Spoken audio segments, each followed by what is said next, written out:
Hi hello welcome to master K academy. PSC ഉദ്യോഗാർത്ഥികൾക്കെല്ലാം ഒരു സന്തോഷ വാർത്തയുമായിട്ടാണ് ഞാൻ നിങ്ങളുടെ മുന്നിലേക്ക് എത്തിയിരിക്കുന്നത്. 2026 ഏപ്രിൽ 1 മുതൽ അക്ഷയുടെ പെൻഷൻ സ്കീം നടപ്പിലാക്കുകയാണ്. അവസാനഘട്ട ശമ്പളത്തിന്റെ 50% തുക പെൻഷനായി ലഭിക്കുന്ന സ്കീം അല്ലെ അനൗൺസ് ഈ കഴിഞ്ഞ ബജറ്റില് നമ്മുടെ ധനകാര്യമന്ത്രി അത് അവതരിപ്പിക്കുകയുണ്ടായി. ഏപ്രിൽ 1 മുതൽ അത് പ്രാബല്യത്തിൽ വരുമെന്ന് സർക്കാർ ഓർഡർ ഇറക്കിയിരിക്കുകയാണ്. നമുക്ക് ആ ഓർഡർ ഒന്ന് കാണാം. അപ്പം ഇതാ നോക്കൂ, ഇതാണ് ആ ഓർഡർ. സർക്കാർ പുറത്തിറക്കിയിരിക്കുന്ന ഓർഡറാണ്. Finance department national pension system എന്ന് വെച്ചാൽ നേരത്തെ NPS ആയിരുന്നു നമ്മളുടെ പെൻഷൻ സ്കീം എന്ന് പറയുന്നത് അല്ലെ. പങ്കാളിത്ത പെൻഷൻ ആയിരുന്നു. എന്തായിരുന്നു പങ്കാളിത്ത പെൻഷൻ? പങ്കാളിത്ത പെൻഷൻ എന്ന് പറഞ്ഞാൽ നമുക്ക് ലഭിക്കുന്ന ശമ്പളത്തിന്റെയും അലവൻസിന്റെയും 10% തുക നമ്മൾ പെൻഷൻ ഫണ്ടിലേക്ക് ഇൻവെസ്റ്റ് ചെയ്യും. അത്രയും തുക തന്നെ സർക്കാരും ഇൻവെസ്റ്റ് ചെയ്യുന്നു. അതാണ് കോൺട്രിബ്യൂട്ടറി അല്ലെ. രണ്ടുപേരും, നമ്മളും സർക്കാരും ഒരുമിച്ച് പങ്കാളിത്തത്തോടു കൂടിയുള്ള പെൻഷൻ സ്കീമായിരുന്നു നിലനിന്നിരുന്നത്. ഇപ്പോൾ അത് പൊളിച്ചെഴുതുകയാണ്. പിന്നെ വേറൊരു കാര്യം കൂടെ ഉണ്ട്. NPS വേണ്ടവർക്ക്, ഇപ്പം പങ്കാളിത്ത പെൻഷൻ തന്നെ നിലനിന്ന് പോയാൽ മതി എന്ന് ആഗ്രഹിക്കുന്നവർക്ക് അങ്ങനെ പോകാം.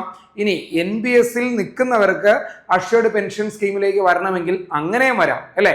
അപ്പൊ ഇതെല്ലാം ഉദ്യോഗാർത്ഥികളെ സംബന്ധിച്ചിടത്തോളം നിങ്ങൾക്ക് ഏത് സ്കീമാണോ വേണ്ടത് അത് തിരഞ്ഞെടുത്ത് മുന്നോട്ട് പോകാവുന്നതാണ് അല്ലെ.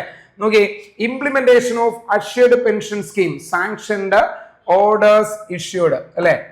ഞാൻ ആ ഓർഡർ നിങ്ങൾക്ക് വേണ്ടിയിട്ടൊന്ന് വായിക്കുകയാണ്. Government wide order read above have made national pension system NPS mandatory to all appointments made on or after 1st April 2013. കണ്ടോ, 2013 മുതലാണ് NPS നിലവിൽ വന്നത്.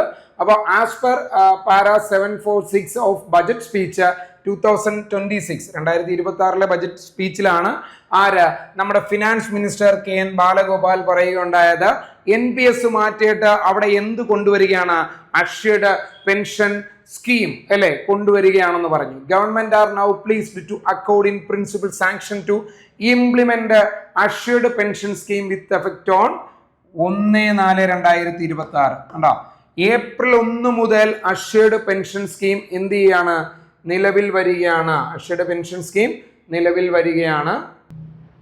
നോക്കൂ, employees appointed on or after 1st April 2026 are eligible to opt either NPS or assured pension scheme. കണ്ടോ, ഒന്നെങ്കിൽ നിങ്ങൾക്ക് വേണമെങ്കിൽ NPS select ചെയ്യാം, അല്ലെങ്കിൽ അഷ്വേർഡ് പെൻഷൻ സ്കീം ചൂസ് ചെയ്യാവുന്നതാണ്. അപ്പൊ ഇനിയിപ്പം പെൻഷന്റെ കാര്യം ഓർത്തൊന്നും ആരും ടെൻഷൻ അടിക്കണ്ട. യഥാർത്ഥത്തിൽ നമ്മൾ നേരത്തെ ഒരു കാര്യം പറയുകയുണ്ടായിരുന്നതാണ്, പ്രായപരിധി 40 ആക്കിയിട്ടുണ്ട്. അപ്പൊ പെൻഷൻ സ്കീം കൂടെ മാറിയിരിക്കുകയാണ്. അഷ്വേർഡ് പെൻഷൻ സ്കീം വന്നിരിക്കുകയാണ്. നമ്മൾ പറയുകയാണെങ്കിൽ ഏറ്റവും നല്ലൊരു ഓപ്ഷൻ തന്നെയാണ് ഇപ്പോൾ അഷ്വേർഡ് പെൻഷൻ സ്കീം.